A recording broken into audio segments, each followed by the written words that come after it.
बिस्मिल्लाहिर्रहमानिर्रहीम अस्सलाम वालेकुम। लास्ट लेक्चर में हम लोगों ने किया था photo electric effect. Photo electric effect का बेसिकली हम लोगों ने एक पार्ट किया था और एक पार्ट हमारा रिमेनिंग रह गया था, जिसमें हम लोगों ने ये डिस्कस करना था कि अगर हम पोटेंशियल डिफरेंस को चेंज करते हैं तो इस पर क्या अफेक्ट आता है। ठीक है, इस पर फ़ोटो इलेक्ट्रिक इफ़ेक्ट पे क्या चेंज आता है, तो आज हम वो डिस्कस करेंगे। और मेन चीज़ आज के लेक्चर में जो डिस्कस करेंगे वो ये करेंगे कि हम स्टॉपिंग पोटेंशियल को मेजर कैसे करते हैं। ठीक है, या फिर स्टॉपिंग पोटेंशियल कब अकर होता है। तो आज के लेक्चर को हम स्टार्ट करेंगे इस डायग्राम से। तो स्टार्ट करते हैं।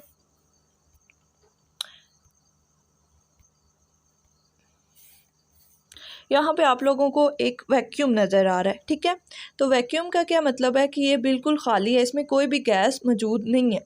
ठीक है, वैक्यूम है बिल्कुल। ये जो आपको पूरी जगह यहाँ पे इतनी नज़र आ रही है, ये सारी बिल्कुल खाली है, यहाँ पे कोई भी गैस नहीं है। उसके अलावा आपको एक एमीटर, दो प्लेट्स नज़र आएंगी, एक एमीटर है, एक कलेक्टर है।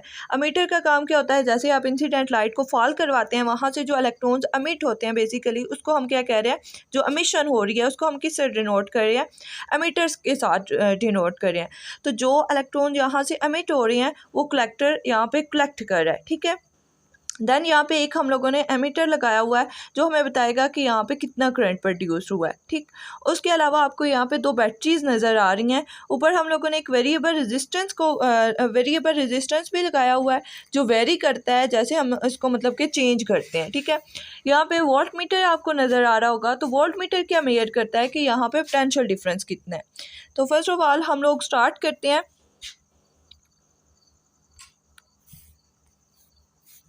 कि इस पूरी मतलब के डायग्राम में बताया क्या गया है। ठीक है, आप सपोज करें कि आपके पास इन दो बैटरीज के दरमियान वोल्टेज जो है वो 10 वोल्ट का है। ठीक है, यहाँ पे हम लोग सपोज करते हैं कि इनके दरमियान आपने सपोज करना है कि इन दो बैटरीज के दरमियान जो पोटेंशियल डिफरेंस है वो कितना है, 10 वोल्ट का है। ठीक है, 10 वोल्ट का पोटेंशियल डिफरेंस है। तो ये जो पॉजिटिव टर्मिनल है ये वाला, यहाँ पे कितना होगा, +5 वोल्ट का होगा। ठीक है, ये जो आपको नज़र आ रहा है ये वाला। और ये जो नेगेटिव टर्मिनल है यहाँ पे कितना होगा, यहाँ पे -5 वोल्ट का होगा। ठीक है, यहाँ पे, और यहाँ पे भी पॉजिटिव का 5 वोल्ट होगा। ये पॉजिटिव है, ये नेगेटिव को शो कर रहा है। ठीक है, तो यहाँ पे पॉजिटिव 5 वोल्ट होगा, यहाँ पे नेगेटिव 5 वोल्ट होगा।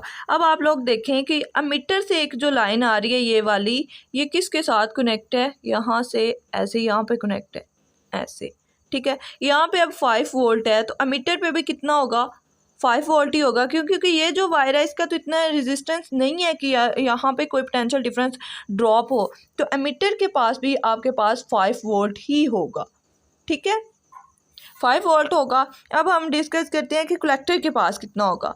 तो आप लोग स्लाइडिंग कॉन्टैक्ट के ऊपर आपको एक एरो नज़र आ रहा होगा, इसका मैं कलर चेंज करती हूँ ताकि आपको ज़्यादा सही समझ आ जाए। ठीक है, ये जो एरो नज़र आ रहा है ना, आपने सपोज करना है कि ये एरो कहाँ पे है, ये एरो है यहाँ पे ऐसे, यहाँ पे कनेक्ट है। ठीक है, आप देखें यहाँ पे भी पॉजिटिव 5 वोल्ट का या बैटरी के आपको इससे नज़र आ रहा होगा।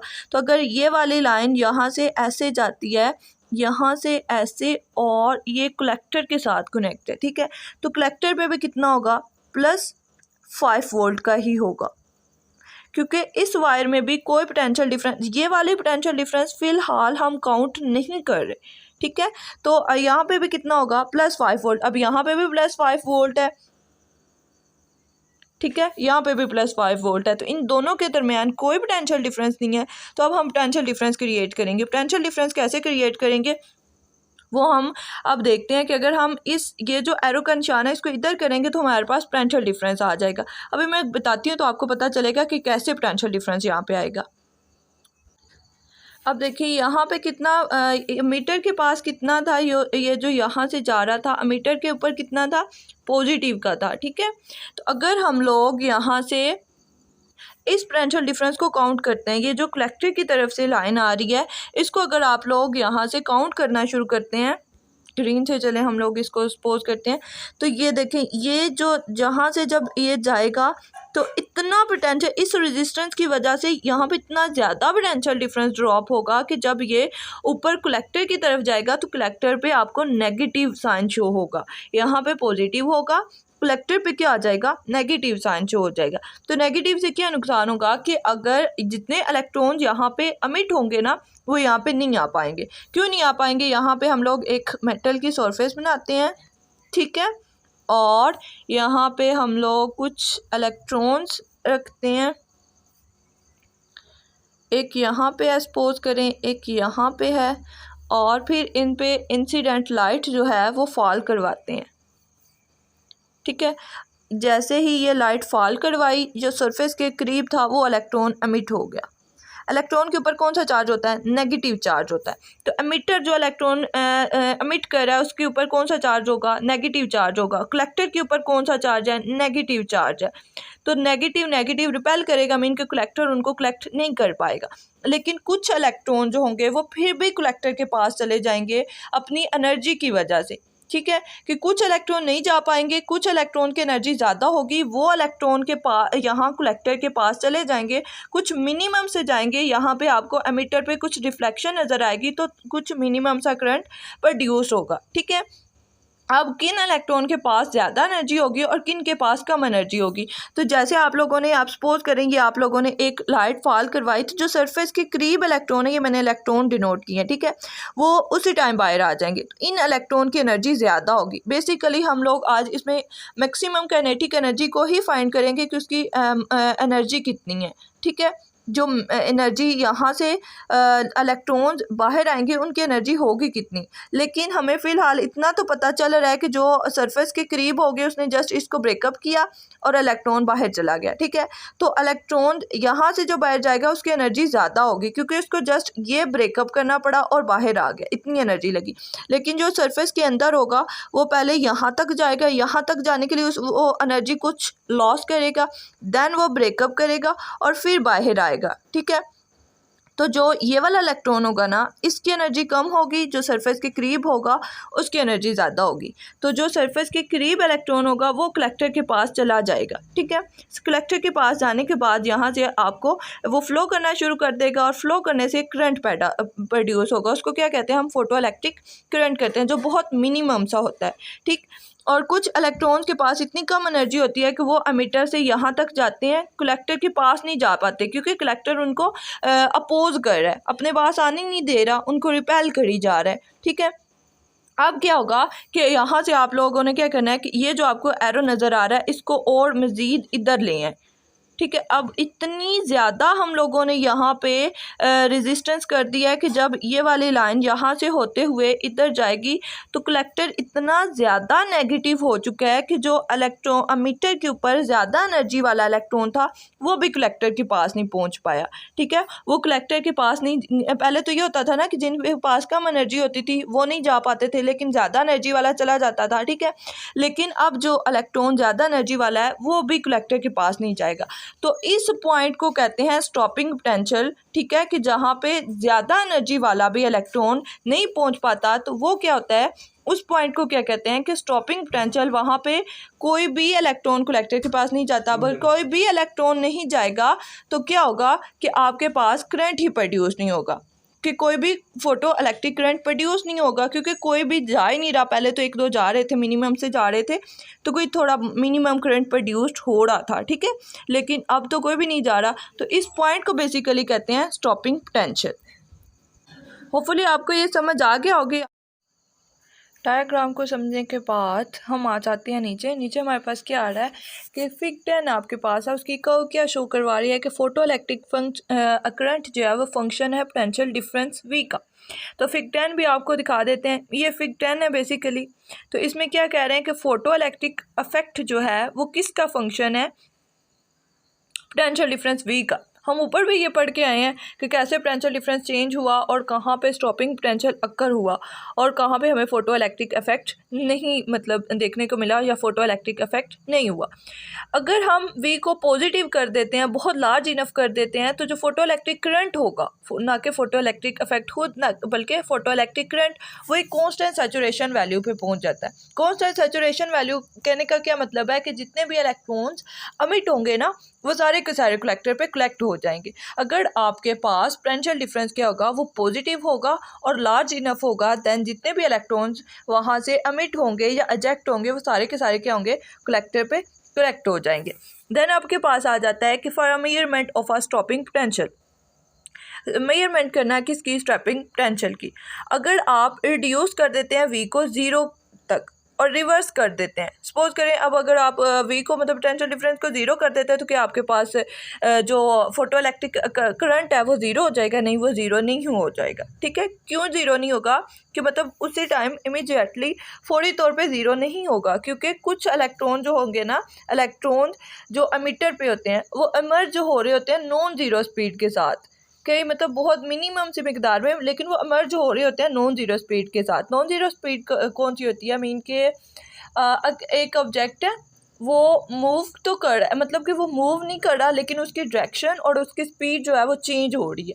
आप इसकी बेस्ट एग्जांपल ले सकते हैं कि अगर कोई ऑब्जेक्ट वो घूम रहा है, ठीक है, तो वो खुद तो मतलब हरकत नहीं ना करता, लेकिन उसकी वेलोसिटी भी चेंज हो रही होती है और उसकी डायरेक्शन भी चेंज हो रही होती है, स्पीड भी और डायरेक्शन भी, लेकिन वो अपनी जगह पे ही होता है, तो वो होते हैं नॉन ज़ीरो स्पीड। तो वो इलेक्ट्रॉन जो है वो नॉन ज़ीरो स्पीड पे एमिटर पे जो है वो एमिट हो रहे हैं, तो इसलिए हमारे पास जो फोटो इलेक्ट्रिक करंट होगा पोटेंशियल डिफरेंस को 0 करने से फौरी तौर पे 0 नहीं होगा। उसके बाद क्या कहता है कि some will reach the collector even though the potential difference oppose their motion. हम लोगों ने ऊपर इतना ब्रीफली एक्सप्लेन किया कि उसको वो जो कलेक्टर था वो उसको अपोज कर रहा था, लेकिन कुछ जो थे जिनकी एनर्जी ज़्यादा थे वो फिर भी पहुंच गए थे ना कलेक्टर के पास। वही लाइन यहाँ पे डिस्कस कर रहा है कि वो इतनी पोटेंशियल डिफरेंस उनको अपोज भी कर रहा है, फिर भी कुछ जो है वो वहाँ पे पहुँच गया। However if we make the reverse potential difference large enough, अगर हम पोटेंशियल डिफरेंस को बहुत ज़्यादा रिवर्स कर देते हैं, मीन बहुत ज़्यादा नेगेटिव कर देते हैं, तो फिर क्या होता है कि हम एक वैल्यू वी नॉट पे पहुंच जाते हैं। जैसे हम लोगों ने ऊपर डिस्कस किया, वो वी नॉट क्या थी हमारे पास भला, वो थी stopping potential at which the photo electric current does indeed drop to 0, जहाँ पे फोटो इलेक्ट्रिक करंट क्या होता है वो 0 हो जाता है। ठीक है, ऐसा पॉइंट जहाँ पे सबसे ज़्यादा एनर्जी वाला इलेक्ट्रॉन भी कलेक्टर के पास नहीं जा पाता, उस पोटेंशियल को क्या कहते हैं, स्टॉपिंग पोटेंशियल कहते हैं। और वहाँ पे आपके पास जो फोटो इलेक्ट्रिक करंट होगा वो 0 हो जाएगा। ज़ाहिर सी बात है, कोई भी वहाँ पे कलेक्टर के पास कलेक्ट ही नहीं होगा, इलेक्ट्रॉन फ्लो ही नहीं करेंगे, तो करंट कहाँ से आएगा। ठीक, उसके बाद क्या है कि the potential difference multiplied by electrons e. अब हम बेसिकली उस इलेक्ट्रॉन एक तो अमिट हुआ, तो हम सपोज करते थे कि अगर हम लोगों ने जो फ्रीक्वेंसी फॉल करवाई है उसकी एनर्जी है 10 और ब्रेकअप होने में 5 लगी और 5 उस इलेक्ट्रॉन के पास काइनेटिक एनर्जी मैक्सिमम हो गई।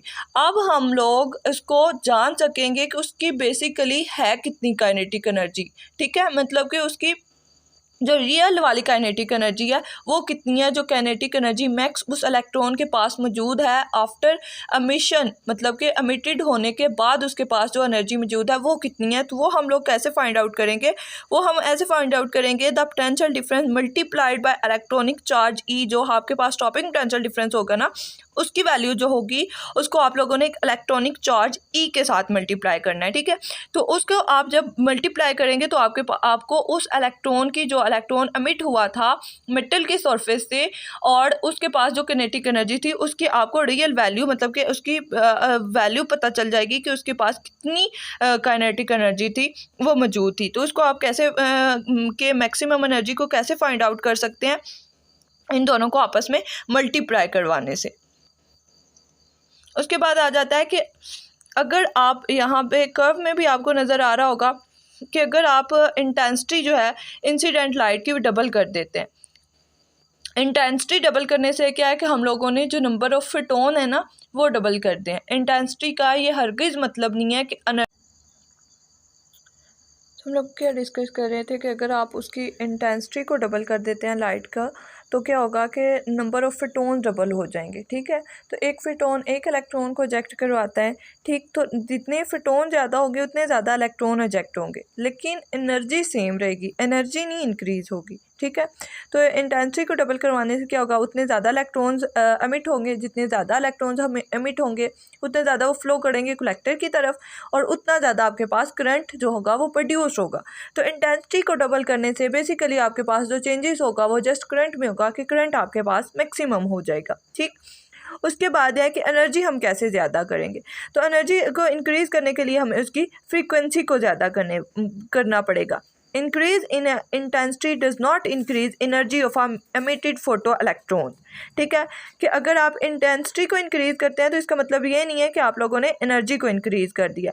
तो स्टॉपिंग पोटेंशियल जो होगा रिमेन सेम रहेगा। स्टॉपिंग पोटेंशियल की वैल्यू जो होगी वो वही रहेगी, क्योंकि हम लोगों ने कौन सा एनर्जी चेंज की है। और फिर आपके पास और जो स्टॉपिंग पोटेंशियल है वो डिपेंड किसके पे करता है, फ्रीक्वेंसी पे डिपेंड करता है, ना कि वो डिपेंड कर रहा है इंटेंसिटी पे। तो स्टॉपिंग पोटेंशियल की वैल्यू आपके पास क्या रहेगी, वो सेम रहेगी। डायग्राम में भी आपको नज़र आ रहा होगा कि अगर आप लोग उसको डबल भी करते हैं तो आपके पास स्टॉपिंग पोटेंशियल जो है वो सेम ही है। ठीक है, अगर आप उसकी इंटेंसिटी को डबल भी कर देते हैं तो स्टॉपिंग पोटेंशियल चेंज कब होगा, जब हम उसकी फ्रीक्वेंसी को चेंज करेंगे। ठीक, उसके बाद क्या आ रहा है कि the stopping potential we not and a maximum kinetic energy is a independent of the intensity of the incident light.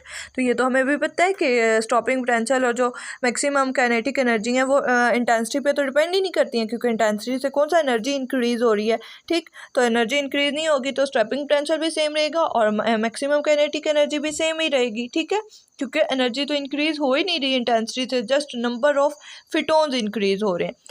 Curve B in a fig 10 in which the light intensity has been double. तो 10 fig में आपके पास जो curve B है उसमें क्या किया गया, हम लोगों ने लाइट इंटेंसिटी को डबल किया है। ठीक है, बी में आपको नज़र भी आ रहा है कि इंटेंसिटी को डबल किया गया है, शो कर रही है। तो उसमें क्या होता है कि सैचुरेशन करंट जो है वो डबल हो गया। बट हम लोगों ने डिस्कस भी किया कि अगर आप इंटेंसिटी को डबल करते हैं तो करंट जस्ट डबल होगा। ठीक है, और स्टॉपिंग पोटेंशियल क्या रहेगा आपके पास, सेम रहेगा या अनचेंज रहेगा। अब क्या कह रहे हैं कि fig 11A is a plot of the stopping potential as a function of the frequency of the incident light. ठीक है, फिग 11A जो है वो स्टॉपिंग पोटेंशियल को बयान कर रहा है, जो जिसमें वो फंक्शन है फ्रीक्वेंसी का। अब चेंजेस होंगी क्योंकि अब वो फ्रीक्वेंसी पे डिपेंड कर रहा है, किसका वो फंक्शन है फ्रीक्वेंसी का of the incident light. We see by extrapolation that there is a sharp cut of frequency mu naught corresponding to a stopping potential of a zero।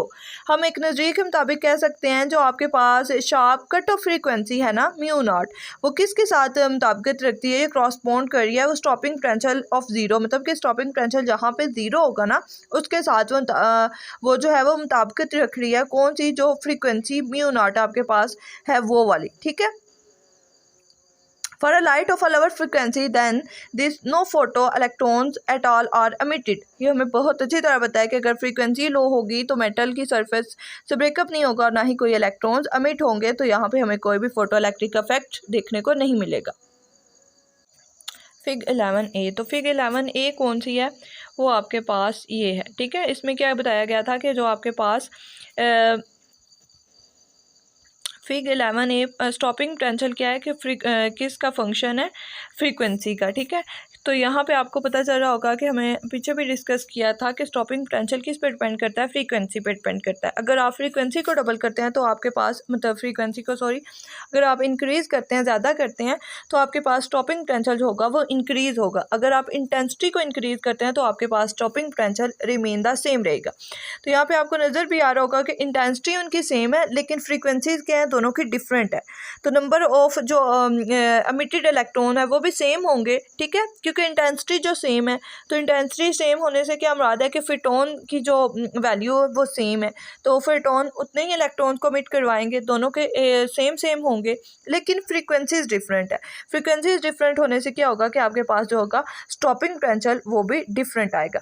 इसके बाद हम इसकी समरी करते हैं। ऊपर ओवरऑल हम लोगों ने पढ़ा क्या है, हम लोगों ने पढ़ा है कि इसमें कुछ पॉइंट्स आ रहे हैं कि जो पूरी आपका जितना भी ऊपर हम लोगों ने डिस्कस किया ना उसकी पूरे की समरी है। ठीक, अगर आप frequency of the incident light की less than a certain critical value mu naught the photo electrons are emitted, no photo electrons are emitted, sorry, कि अगर आपकी हमें पता है कि अगर फ्रीक्वेंसी कम होगी तो फोटो इलेक्ट्रॉन्स एमिट नहीं होंगे। हाउएवर इंटेंस द लाइट, अगर उसकी इंटेंसिटी में भी ज़्यादा भी है फिर भी वहाँ से कोई भी इलेक्ट्रॉन्स एमिट नहीं होंगे। ठीक है, the maximum energy of a photo electrons increase with the increasing frequency above the threshold frequency mu naught. ठीक है, कि मैक्सिमम एनर्जी जो है फोटो इलेक्ट्रॉन्स की वो इंक्रीज़ होगी किसको इंक्रीज़ करने से, फ्रीक्वेंसी को इंक्रीज़ करने से, ठीक है। जो आपके हमारे पास थ्रेशोल्ड फ्रीक्वेंसी है उसको इंक्रीज़ करने से हमारे पास जो एनर्जी है वो इंक्रीज़ होगी। उसके बाद द थ्रेशोल्ड फ्रीक्वेंसी है वो डिपेंड करती है upon the nature of a metal, ठीक है। थ्रेशोल्ड फ्रीक्वेंसी किस पे डिपेंड करती है, नेचर पे डिपेंड करती है। तो थ्रेशोल्ड फ्रीक्वेंसी आपको याद होगा या भूल गए होंगे कुछ बच्चे तो। थ्रेशोल्ड फ्रीक्वेंसी कौन सी फ्रीक्वेंसी होती है, वो फ्रीक्वेंसी जहाँ पे हम लोगों को फोटो इलेक्ट्रिक इफेक्ट देखने को मिलता है, मीन के जहाँ से वो एमिशन स्टार्ट होती है। तो वो फ्रीक्वेंसी किस पे डिपेंड करती है, नेचर ऑफ मेटल पे डिपेंड करती है। कैसे डिपेंड करती है कि अगर आपके पास किस किस्म का मेटल है, ठीक है, तो उसके लिए आपको उसको ब्रेकअप करने के लिए कितनी एनर्जी चाहिए। कुछ मतलब आप सपोज करें कि कुछ ज़्यादा हार्ड होंगे, कुछ नहीं होंगे, तो फिर उनके उस हिसाब से हमें फ्रीक्वेंसी देनी होगी। जस्ट सपोज करें, ठीक है। तो फ्रीक्वेंसी किस पे डिपेंड करेगी, नेचर ऑफ मेटल पे डिपेंड करेगी। देन क्या आता है कि फोटो इलेक्ट्रिक इफेक्ट जो है वो इंस्टेंटेनियस प्रोसेस है, लम्हाती प्रोसेस है कि जैसे ही हम लोगों ने वहाँ पे इंसिडेंट लाइट फॉल करवाते हैं ना, तो उसके बिगनिंग में और उसके मतलब कि फोटो इलेक्ट्रिक इफेक्ट जो होने में जो इलेक्ट्रॉन है एमिट होने में हमें इतना कम वक्त मिलता है, मतलब कितना कम वक्त लगता है कि पता ही नहीं चलता, हम उसको ऑब्जर्व ही नहीं कर पाते, ठीक है। तो इसको हम क्या कहेंगे कि हमारे पास है इंस्टेंटेनियस प्रोसेस है, ठीक।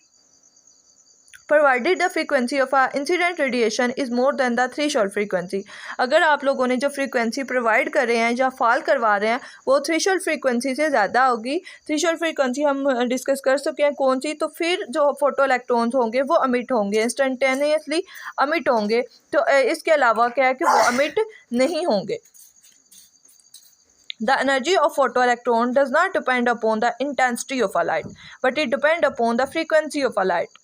तो एनर्जी फोटो इलेक्ट्रॉन की इंटेंसिटी पे डिपेंड नहीं करती बल्कि फ्रीक्वेंसी पे डिपेंड करती है। इंटेंसिटी को डबल करने से मुराद है कि हम लोगों ने नंबर ऑफ फोटोन इंक्रीज़ कर दिया, लेकिन अगर हम फ्रीक्वेंसी को इंक्रीज़ करेंगे तो देन आपके पास एनर्जी जो है वो इंक्रीज़ होगी। तो ये किस पे डिपेंड करेगी, फ्रीक्वेंसी पे डिपेंड करेगी, ना कि इंटेंसिटी पे डिपेंड करेगी। The number of photo electrons emitted from the plate are proportional to the intensity of the light. जो फोटो इलेक्ट्रॉन एमिट हो रहे हैं प्लेट से वो किसके प्रोपोर्शनल है, इंटेंसिटी ऑफ द लाइट के। जाहिर सी बात है कि अगर इंटेंसिटी जितनी हो उतनी फोटो इलेक्ट्रॉन एमिट होंगे, मीन के इंटेंसिटी से मुराद के वो नंबर ऑफ फोटोन्स, ठीक है। तो जितने नंबर ऑफ फोटोन्स होंगे उतने फोटो इलेक्ट्रॉन्स एमिट होंगे, तो इनका आपस में डायरेक्ट रिलेशन होगा। आई थिंक 6 पॉइंटिंग है, होपफुली आपको समझ आ गए होंगे।